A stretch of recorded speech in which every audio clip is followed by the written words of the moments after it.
Silver chimed in on the superstar situation recently, saying, quote, teams provide enormous security and guarantees to players, and the expectation is, in return, that they'll do their part to meet their end of the bargain. We don't like to see players requesting trades, and we don't like to see it playing out the way it is. Big words from Adam Silver there. Shannon, do you like or have a problem with what Adam said about this KD situation? I like them. Skip, for me, I think he's the gold standard when it comes to commissioners. I love Commissioner Goodell. I played the sport of football, and he's our commissioner. And I think he does a great job. Yep. But I think Adam Silver is the gold standard because I think he's very, very pro-players. He's for the owners, but in the benefit of this, the fans. And he realized the fans are losing out in this situation. And he's absolutely right. He said the Nets provided Kevin Durant with a great deal of security. Kevin Durant signed his contract given his injury history. And he took his money. He took $198 million. Agreed. And before the ink is basically dry, he's like requesting to get up out of there. And he's like, and I get Anthony Davis' situation was different. He says, look, guys, I'm not going to re-sign with you this summer. So if it was up to me, I would make this trade and get something. Skip, not 4 years left. If a guy got a year left on the contract, Skip, I'll give you that. I don't care who it is. If a guy got a year. But Kevin Durant with 4 years left on the deal, Skip, the deal hasn't even started yet. And the commissioner said, look, I think he said, I don't know if he requested a trade or demanded a trade, but it's not a very good situation in either instance. And he's right, Skip. And for these players, I mean, it's got to be a give and take. It's got to be. You want that kind of security, and you got security out the yin yang. I agree with Adam Silver. I think Kevin Durant handled this situation wrong. I get it. If he had 1 year left and he was going to leave after this season, they haven't done everything they possibly could. Skip, and sometimes, you don't feel that they've done everything they could to surround you with the talent. Yep. Skip, I don't really know what else the Nets could have done, the Brooklyn Nets could have done to appease Kevin Durant. They went and got him James Harden. They got him a shooter in Patty Mills. When they made the trade for Harden to ship him, they got another shooter in Seth Curry. They got him Ben Simmons. Skip, they got him the coach that he wanted, Steve Nash. That was the guy because somebody was saying that when they were in Golden State, KD and Steph would be working individually with Steve Nash doing a lot of these one-footed shots. Matt Barnes was talking about it. He was talking about it on the podcast. And he was saying that they would be down on one end working on a lot of off-balance stuff. And so the coach that he wanted, they've gone out of their way to appease Kevin Durant. I think Kevin Durant owed him at least 2 years on this contract, maybe even 3, Skip. This is a bad situation, and the commissioner is absolutely right.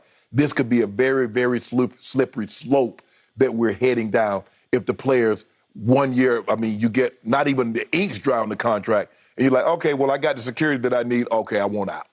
And I think that's what the commissioner is afraid of. Guys wanting this long-term security, but then turning around basically and saying, I want out the next day.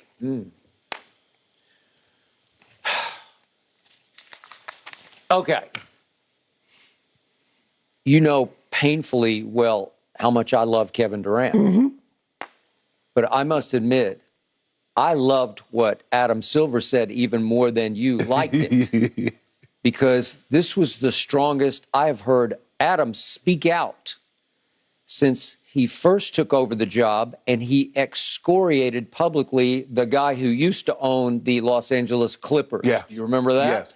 I'm not so sure David Stern would have done that. But Adam Silver did. And earned major kudos from the players. He did. That put him on the map. He did. And I agree wholeheartedly with what you said about Roger Goodell. I don't like some things occasionally that the NFL doesn't do or does do, but it's not Roger's fault. He's just working 32 for 32, and they are big egos, hard-headed egos, and it's just hard. It is. He gets paid supremely well to do a very difficult job. Yeah. So I'm with you. My respect for him has grown over time because he does a pretty good job of keeping 32 happy. Rest. Okay. Now back to this. As much as I love me some KD, best player on the planet, I just despise what he's doing right now because it's so unlike him. I do think Kevin has a good heart. That's what I believe. And I think he has high basketball character. I think he's got a good basketball backbone in him.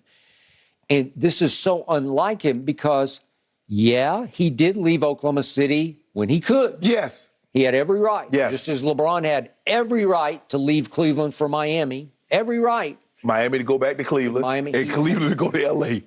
He earned the right. Yes. He paid his price to get to that point to go. Right. And then it's up to you. Stay or go. It is not up to Kevin. He just fairly recently, as you point out, signed for 4 more years. And as the commissioner points out, it's a two-way street. As Adam Silver said, teams provide enormous security and guarantees to players. They do. Yes.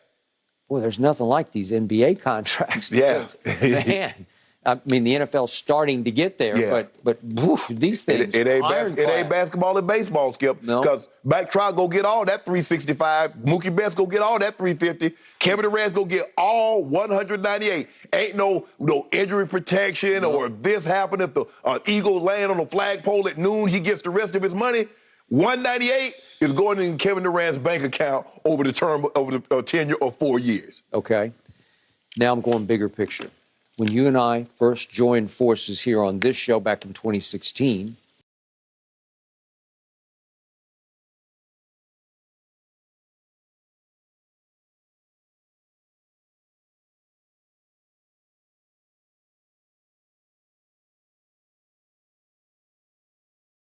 National Football League or the Pro Football Hall of Fame. Yes. And the NFL has been a calling card for me for many years. Right. But we both love the NBA, and we are extremely passionate about the NBA. And I got more and more passionate, especially through our first run together. Right. Because I'm telling the people upstairs who run this operation up on the 5th floor, hey, we can do just about as well in NBA season Right. as we do in NFL season. And we do very well in NFL season. Right. And at that point, I was suggesting to the people upstairs, the NBA is coming. Right. At some point, it feels like they're going to catch, if not pass, the NFL. And of course, this is an NFL-based operation here. Where it got on the map when they got football in '94. Thank you. But it's no more just the news. Thank you. It was about the And football. of course, I got some rolling of eyes upstairs like, no, it's not. Well, at this point, no, it's not. No. Because it feels to me like it's waned a little bit in popularity. The ratings were off, again, as far as comparing to pre-pandemic ratings of the finals. But Skip, it'd be the equivalent. Patrick Mahomes signed an extension. Okay, 1 year into the extension, he said, "Nah, I'm done, Kansas City. I want out." Or you take the top players and they get these long-term deals and they start wanting out. What? Can't do it. No. Because you send such a bad message to people who follow you and believe in you and sort of invest their emotion in you and their viewing time in you. And all of a sudden, you're just saying, hell with my contract? Well, all of a sudden, I'm not saying they've killed the golden goose, but it's in danger right now because James Harden is just a bad look for pro basketball. It's just a bad look. I want out of Houston. Get me to Brooklyn. I immediately, after you said 1 year, I can't take this guy anymore. Get me back